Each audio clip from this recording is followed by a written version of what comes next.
Hello guys, नमस्कार। कैसे आप सब? उम्मीद करता हूँ आप सभी अच्छे होंगे। साथियों, एक अच्छा 10 प्री बोर्ड परीक्षा का पेपर है, विज्ञान। अब पेपर कोड है 824 BAP। इसका अध्ययन करना साथियों आपको बहुत आवश्यक है, क्योंकि इसमें की सवाल आने की संभावना है और जो क्वेश्चन दिए हैं वो भी आ सकते हैं। तो आप लोग हमारे साथ लगकर इसका पूरा अध्ययन करें। अब इसके पहले वाले वीडियो में हमने इसके बहुविकल्पी यानी पार्ट ए में बहुविकल्पी प्रश्न पूरा 20 करा दिया था। आप जाके चैनल पर प्रोवाइड किया हूँ, साथ ही देख लेंगे। तो प्लीज़ साथियों, जितने भी स्टूडेंट देख रहे हैं, गर्ल एंड बॉय, इस वीडियो पर सभी लोग लाइक करें और इस पर कमेंट करें। तो चलिए हम शुरू करते हैं।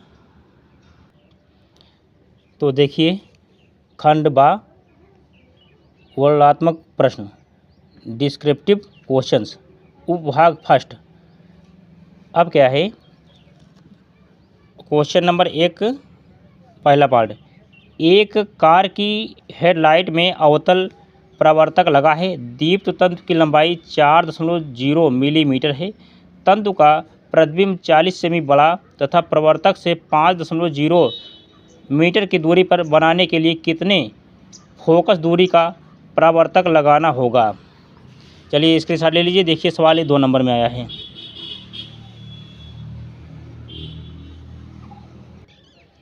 तो देखिए क्या है, अब ऑब्जेक्ट हाइट लिखो। High object OJECD object height. Height का मतलब होता है साथ ही ऊंचाई। क्या है? एच ओ करिए, और कितना दिया हुआ है? 4.0 एम मिलीमीटर। अब जैसे आप इसको क्या करेंगे, सेंटीमीटर में बनाएंगे तो क्या हो जाएगा? 0.4 सेमी। आप ऐसा अगर इसको नहीं लिखना चाहते तो कोई बात नहीं, आप सीधा सीधा क्या करेंगे, एच बराबर लिख दीजिए। बस एच बराबर 4.0 और उसके बाद मिलीमीटर है। अब बराबर क्या करेंगे? बराबर 0.4 सेमी। अब चाहे इसको लिखो चाहे इसको लिखो, चाहे जो लिखिए आप। अब उसके बाद इमेज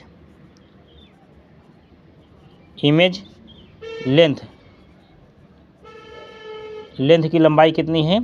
करिए क्या, एच डैश बराबर कितना दिया हुआ है? 40, जैसा कि किताब पेपर में दिया हुआ है। इमेज डिस्टेंस दूरी यानी प्रतिबिंब की दूरी, इमेज का मतलब प्रतिबिंब जो बनता है उसकी दूरी। तो वी बराबर हो जाए क्या? 5.0 मिलीमीटर में दिया हुआ है। तब बराबर सेंटीमीटर में करेंगे तो देखो 5 × 100 करेंगे, क्या हो जाएगा? सेंटीमीटर बदल जाएगा, 500 हो जाएगा ना। इसके बाद फिर क्या हो जाएगा? बराबर 500 लिखो, 500 सेमी। इतना लिखने के बाद साथी अब एच डैश बराबर लिखो, एच डैश बराबर कितना दिया हुआ है? देखो यही 40 ले लीजिए। बराबर क्या हो जाएगा? क्योंकि माइनस में दिया है, बात किया है तो इसमें अवतल की बात किया है ना, तो हाँ माइनस में हो जाएगा 40 सेमी। और उसके बाद वी कितना निकल के आया? वी बराबर निकल के आएगा -500, यानी एच मिल गया, वी निकल गया। अब क्या है? आवर्धन लिखो,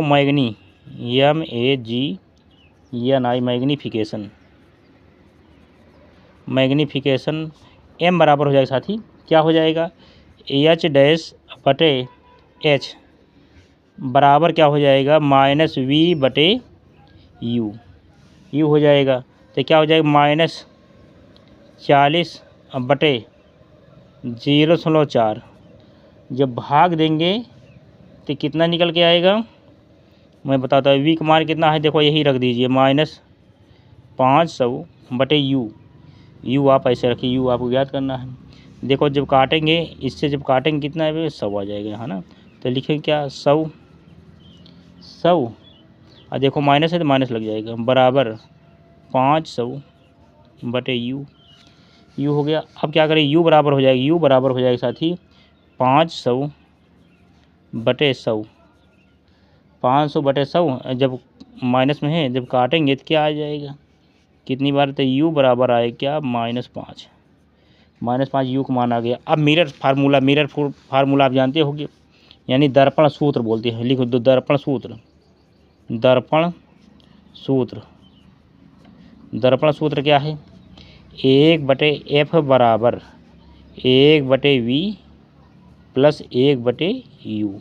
ये लग गया। तो 1/f बराबर हो जाए साथी, अब दिया क्या है आप लिख लीजिए पहले, 1/500 हो जाएगा। आप बीच में प्लस है तो प्लस लगाइए, यहाँ पे लगाइए 1/-5, को ये उतर जाएगा ना। तो अब जो आ रहा है क्या आएगा, 1/f इक्वल टू, अब नीचे 5 है, यहाँ पे -500, इसका जब एलसीएम आए क्या आएगा, -500। अब इधर माइनस बीच में प्लस। चलिए हम 1 प्लस 100 पंचे 500, क्योंकि नीचे माइनस है, इसका मतलब इतना हो गया। तो 1/f बराबर हो जाएगा साथी 101 अब बटे 500, माइनस लगा के 500 हो गया। तो f बराबर हो जाएगा -500 बटे 101 हो गया। तो काटेंगे तो क्या आएगा, 4.95 इतना आ गया। अब लिख देता हूँ यहीं पे f बराबर, क्योंकि आगे माइनस, देखो माइनस है ना, माइनस है यहाँ पे, तो क्या हो जाएगा -4.95। सेमी दे रहा है तो सेमी लग जाएगा, सेमी आ गया इसका आंसर साथी। चलिए नोट कर लीजिए सभी लोग, चलिए स्क्रीनशॉट लीजिए साथी, स्क्रीनशॉट ले लीजिए पूरा। चलिए स्क्रीनशॉट ले लीजिए, उसके बाद मैं नेक्स्ट कराता हूँ। अब इसके बाद साथी, तो पहले का दूसरा पार्ट क्या है, तंतु के प्रतिबिंब का आवर्धन भी ज्ञात कीजिए। सवाल यही है, इसका आवर्धन भी ज्ञात करना है। चलिए स्क्रीनशॉट लीजिए। तो अब देखिए, सवाल नंबर 1 दूसरा पार्ट का हल करते हैं साथी, क्योंकि आवर्धन ज्ञात करना है। तो क्या हो गया, यम बराबर होता है क्या, आवर्धन सूत्र यम बराबर H' बटे H, इतना लिख लेना है। तो क्या है, यम बराबर हो जाएगा साथी, क्या दिया हुआ है -40, उसी को लिए सवाल लिखना है। अब बटे क्या करना है, 0.4। अब क्या हो जाएगा, दोनों सेंटीमीटर में है, ये भी सेंटीमीटर में, ये भी सेमी में है। तो जब काटेंगे, इसका जब काटेंगे तो क्या आ जाएगा, माइनस के साथ आई यम बराबर आएगा साथी क्या, -100, क्योंकि दशमलव लगा हुआ है यहाँ पे 100।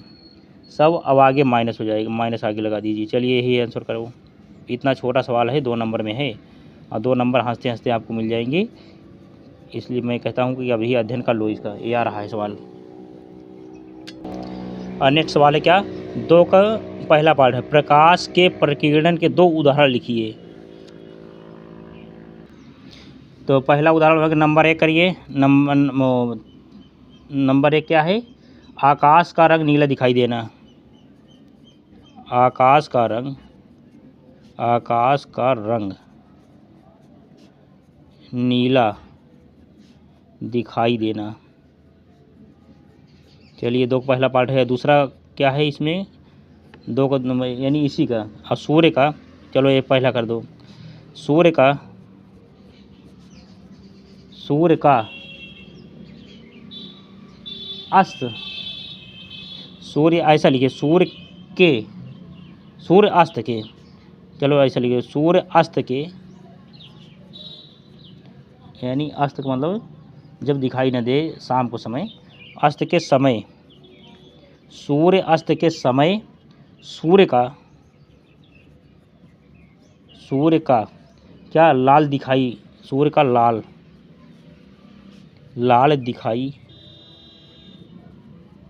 दिखाई देना। ये हो गया साथी। इसके बाद फिर नेक्स्ट, अब देखिए 2 का दूसरा पार्ट क्या है, प्रिज्म के श्वेत प्रकाश की किरण को गुजारने पर किस रंग की किरण सबसे अधिक विचलित होती है। चलिए अभी 2 नंबर में है, रंग पूछा है तो लिखो हमें बैगनी रंग, केवल इतना लिख देना है, बैगनी रंग सबसे अधिक जो है इसमें विचलन होता है, बस इतना ही। चलिए बैगनी रंग केवल। अब नेक्स्ट क्वेश्चन है 3 का पहला, समान लंबाई के एक ही पदार्थ के 2 तारों की त्रिज्याओं का अनुपात 2:3 है। यदि पहले तार का प्रतिरोध 4.5 ओम है तो दूसरे तार का प्रतिरोध कितना होगा? ये भी सवाल नंबर 2 में आया है, 2 अंक में 2 नंबर मिल जाएंगे आपको। देखिए चलिए हम करते हैं। चलिए स्क्रीनशॉट ले लीजिए, स्क्रीनशॉट ले लीजिए आप। तो क्या है 3 का पहला पार्ट क्या है? लिखो R1 बटे R2 सूत्र होता है साथी, बराबर लगाइए 2/3 और लिखिए R1 बराबर कैपिटल R1 बराबर क्या है? 4.5 ओम। प्रतिरोध का मात्रक ओम होता है, ओम ऐसे रहेगा, ओम हो गया। अब R2 बराबर आपको क्या ज्ञात करना है? चलिए क्वेश्चन मार्क करिए, ज्ञात करना है। तो क्या होता है? R2 बटे R1 बराबर हो जाएगा, यहाँ पर क्या होगा? R1 बटे R2 का अब होल स्क्वायर, उसके बाद फिर R2 बटे R1 क्या हो जाएगी? 4.5 हो जाएगा, 4.5 हो जाएगा, बराबर क्या हो जाएगा? यहाँ पे देखो 2 इसमें भी है, 2 इसमें भी है, तो क्या हो जाएगा? 2/3 लिख करके 2/3 लिखिए और लिखने के बाद 2 यहाँ लगा दीजिए, ये हो गया। तो R2 बटे 4.5 और यहाँ हो जाएगा 2 दूनी 4 और 3 त्रिका 9 हो जाएगा साथी। अब क्या करेंगे? हम काट देंगे तो आ जाएगा। देखो डायरेक्ट काट, 9 1 9 और 9 5 45, यहाँ पे 0.5 करिए। अब इसका 4 का इसमें गुणा हो जाएगा। देखो R2 बराबर जब ये गुणा होगा, यानी देखो 4 गुणे 0.5, तो जब गुणा होगा तो क्या हो जाएगा? R2 बराबर हो जाएगा साथी 2.0, क्योंकि ये है दशमलव है ओम। चलिए इसी को जो है करते हैं आंसर हम। उम्मीद करता हूँ आप बहुत अच्छे ढंग से सीख गए होंगे। चलिए स्क्रीनशॉट ले लीजिए अब इसका। अब नेक्स्ट क्वेश्चन पूछा है क्या? देखो प्रतिरोधकता का मात्रक लिखिए। देखिए प्रतिरोधकता का मात्रक होता है साथी क्या? लिखो ओम मीटर, या आप ऐसे भी लिख सकते हैं ओम मीटर, इसका मात्रक होता है। वैसे ही क्या हो जाएगा आंसर? चलिए नेक्स्ट।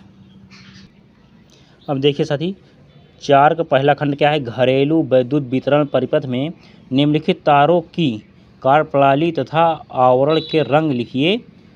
पहला क्या है? भू संपर्क तार, उदासीन तार। ये भी देखो 2+2 यानी 4 नंबर में भी आया है, देख लीजिए। चलिए स्क्रीनशॉट ले लीजिए, ऐसे मैं कर रहा हूँ। देखिए मैंने तीनों प्रकार के लिख दिया हूँ। घरेलू विद्युत वितरण में प्रयुक्त तारों के नाम के प्रकार क्या है? नंबर 1 विद्युतमय तार उच्च वोल्टेज पर उपकरणों को धारा पहुँचाती है, यह आमतौर पर लाल या भूरे रंग में होती है। और नंबर 2 क्या है? उदासीन तार वह तार होता है जो उपकरण से धारा वापस ले जाती है, यह आमतौर पर नीले रंग का होता है। देखिए नीले रंग का होता है, और यह कैसा होता है? भूरे, लाल या भूरे रंग का होता है। इसके बाद अगला क्या है? भू संपर्क तार मतलब जैसे आर्थिंग देते थे ना, पहले लाइट कम होती थी, आर्थिंग दे देते थे, उससे जो है लाइट बढ़ जाती थी। क्या है? भू संपर्क तार।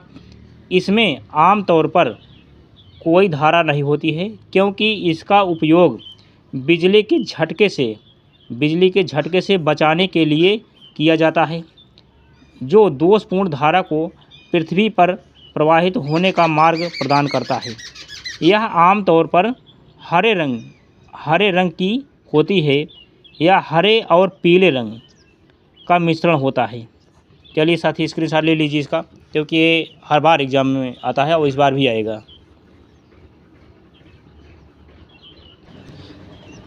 अब नेक्स्ट क्वेश्चन है 4 का दूसरा, किसी चालक का प्रतिरोध किन किन बातों पर निर्भर करता है? चलिए ये भी 2 नंबर में आया है, देख लेते हैं, स्क्रीनशॉट ले लीजिए। तो क्या है? किसी चालक का प्रतिरोध निम्नलिखित बातों पर निर्भर करता है। नंबर 1 चालक की लंबाई जितनी अधिक होती है उसका प्रतिरोध भी उतना ही अधिक होता है, अर्थात चालक का प्रतिरोध चालक की लंबाई के अनुक्रमानुपाती होता है। आर अनुक्रमानुपाती यल है। अब जहाँ आर प्रतिरोध है, यल बराबर लंबाई है। इसके बाद नंबर 2, चालक की मोटाई, इसे क्या कहते हैं, अनुप्रस्थ काट भी कहते हैं। चालक की मोटाई जितनी अधिक होगी उसका प्रतिरोध उतना ही कम होगा, अर्थात चालक का प्रतिरोध मोटाई के व्युत्क्रमानुपाती होता है। तो आर, अब देखिए अनुक्रम में ये क्या अल्फ़ा, इसको अनुक्रमानुपाती कहते हैं, 1/a हो गया क्योंकि बटे बदल गया, तो क्या हो जाएगा, उसका व्युत्क्रमानुपाती हो जाएगा। चलिए स्क्रीनशॉट ले लीजिए साथी। अब आता है नंबर 3, चालक की प्रकृति। भिन्न भिन्न चालकों का प्रतिरोध भिन्न भिन्न होता है, जो कि उनके विशिष्ट प्रतिरोध क्या है, रो है, पर निर्भर करता है। अतः किसी चालक का प्रतिरोध R बराबर रो गुणे 1/a प्रतिरोधकता का मात्रक ओम मीटर होता है। प्रतिरोधकता का मात्रक वही आगे पूछा गया था, तो क्या हो जाएगा, ओम मीटर। चलिए स्क्रीनशॉट लीजिए साथी। अब क्या है, अब ये तो अथवा था, कोई दिक्कत नहीं, हो गया पूरा। अब उपभाग 2, निम्नलिखित यौगिकों के आयुपेशी नाम लिखिए। तो पहले में क्या हो जाएगा, C3H7CHO, इसका आयुपेशी नाम हो जाए क्या, ब्यूटेनॉल। लिखो ब्यूटेनॉल, BUTANOL, ब्यूटेनॉल।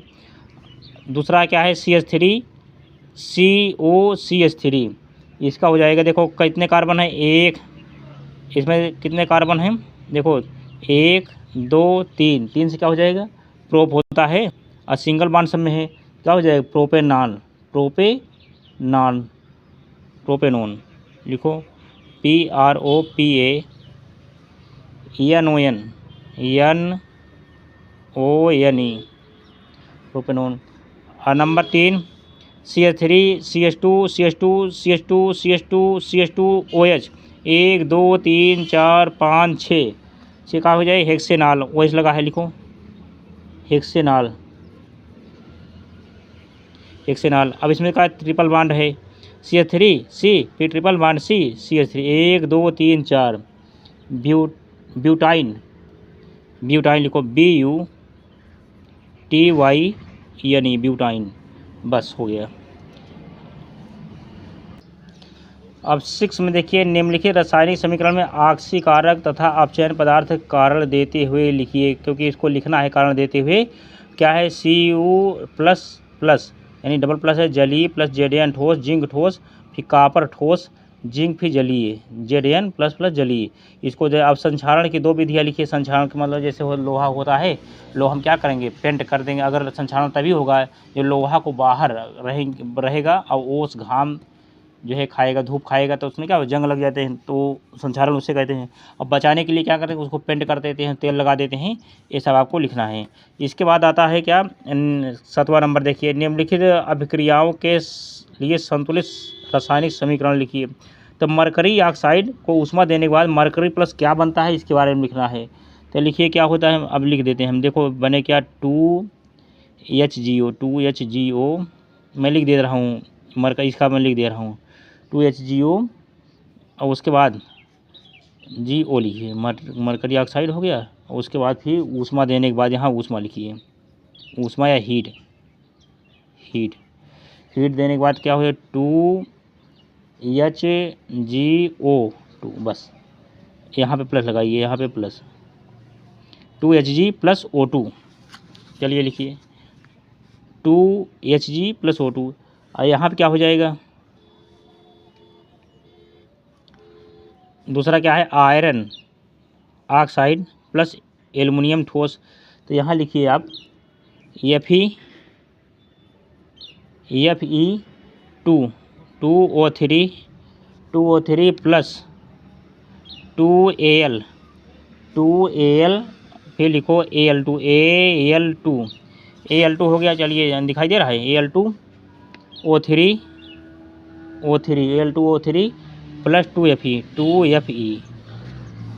अब तीसरा क्या है, जिंक कार्बोनेट, रासायनिक अभिक्रिया है, जिंक ऑक्साइड बना। तो इसमें आप भर दीजिए क्या, Zn ZnCO3 यानी जिंक कार्बोनेट। उसके बाद यहाँ लिखो हीट, हीट माने ऊष्मा या अभिक्रिया हुई। फिर लिखो ZnO प्लस CO2 हो गया। अब नेक्स्ट क्या है, नेक्स्ट चौथा क्या है, copper sulphide plus cuprous oxide. यहाँ लिखिए Cu2S क्यूप्रस ऑक्साइड प्लस, अब लिखिए Cu2O अभिक्रिया के बाद क्या लिखेंगे 6Cu प्लस SO2 यहाँ पे 2 लगा लीजिए, यहाँ भी 2 लगाइए, यहाँ 2 लगाइए, बस ये बन गया। अब चलिए स्क्रीनशॉट ले लीजिए साथी, स्क्रीनशॉट ले लीजिए।